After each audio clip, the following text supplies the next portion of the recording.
अस्सलाम वालेकुम। तो आज एक और सेशन के साथ आप लोगों की खिदमत में हाज़िर हूँ और आज बात होगी एक और किताब के ऊपर जिसका नाम है गवर्निंग द अनगवर्नेबल।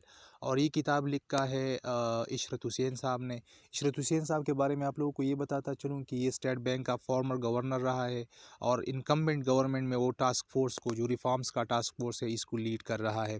तो वो अपनी किताब में लिखता है कि it is the governance and not foreign aids that is the greatest determinant of economic turn around. वो कहता है कि Pakistan was among top 10 countries performing better with 6% GDP growth annually until 1990, but the economy witnessed a serious setback in the forthcoming years. He further writes that how Pakistan performed from 1947 to 90 and from 1990 to 2015. This book also strives to analyze the factors that adequately accounted for the relatively robust accomplishment in the first half and relative decline and stagnation in the second half of the history. Governing the Ungovernable provides a 360-degree view on each institution, including economy, polity, military, judiciary, etc. It not only mentions the causes of failure of the aforementioned institutions, but also carves out series of reforms to strengthen these state institutions. The institutions that are efficient, autonomous, robust, and responsive are more likely to do better. Moreover, he writes in his book that he counters several popular myths and misconceptions regarding Pakistan economy and governance.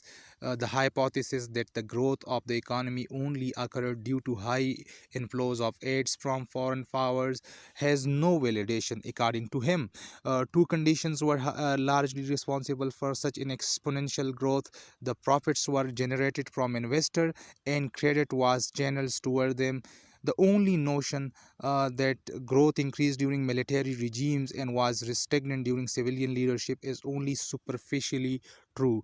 The economy slowed down because the agricultural groups were exempted from paying taxes, businessmen were entertained with state loans, and the corrupt culprits were protected in order to share the proceeds.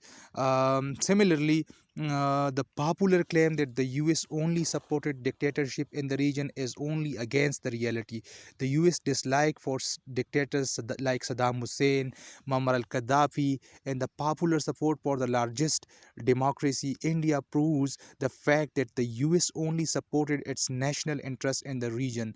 The US support for Pakistan has been opportunistic rather than strategic or deterministic.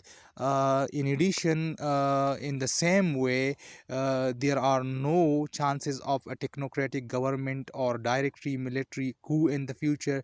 He suggests that the free media, active social media, vigilant civil societies, and political parties will barely allow it to happen.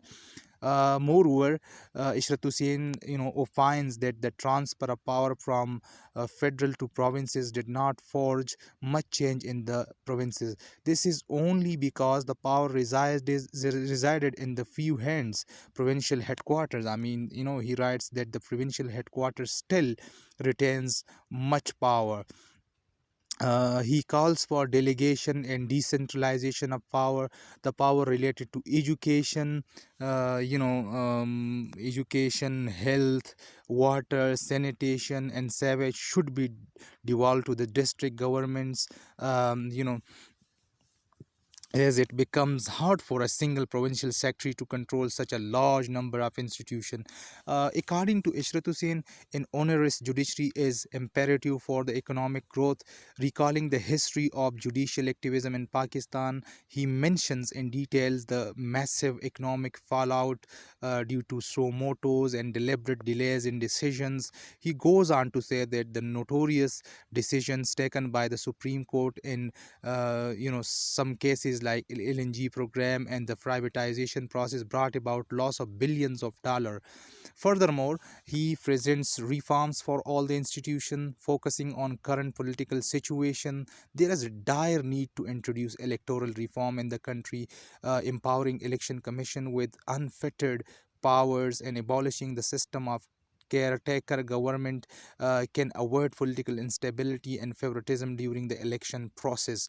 Likewise, he laments that the dynastic politics and the tribal and Biradari system have halted the progress of democracy in Pakistan. Finally, to critically analyze the book, the chapter on military and religious edifice are not very clear in identifying the part they played in Pakistan in making Pakistan an ungovernable state. The writer seems, a little biased when he evinces the role played by the military in destabilizing Pakistan. He poses all the blame on civilian leadership for direct and indirect military intervention. Having said that, it is contrary to the discussed by the champions of civil-military relationship, Aqil Shah, Aisha Jalal, and Aisha Siddiqa in their respective books. These all erudite scholars consider establishment responsible for the negative rule in Pakistan politics. However, Ishrat Hussain denies all these facts that military is not responsible for destabilizing democracy. So overall, it is a very interesting book.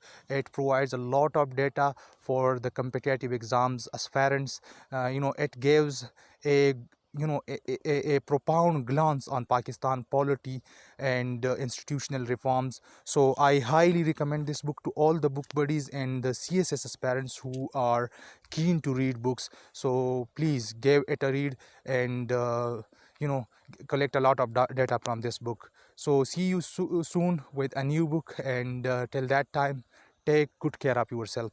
Allah Hafiz.